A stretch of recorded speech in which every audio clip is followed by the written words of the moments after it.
রাজধানীর ধানমন্ডিতে জামায়াত ইসলামের একটি গোপন আস্তানার সন্ধান পেয়েছে পুলিশ। সন্ধ্যায় চালানো এই অভিযানে বিপুল সাংগঠনিক বই, শক্তিশালী বোমা ও দেশীয় অস্ত্র উদ্ধার করা হয়।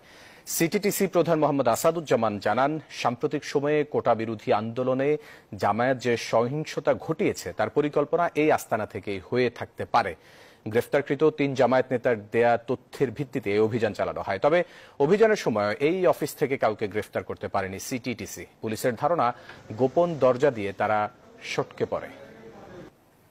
কোটা আন্দোলনে জামাতে ইসলাম, ছাত্র শিবির এই ঢাকা শহরে যে তাণ্ডব চালিয়েছে, ব্যাপক ধ্বংসযজ্ঞ করেছে, পুলিশের উপরে হামলা করেছে, পুলিশকে হত্যা করেছে, খুব গুরুত্বপূর্ণ স্থাপনায় তারা যে ধ্বংসযজ্ঞ চালিয়েছিল, জামাতে ইসলামের সিদ্ধান্ত এবং নির্দেশনা এই অফিস থেকেই তারা দিয়েছে।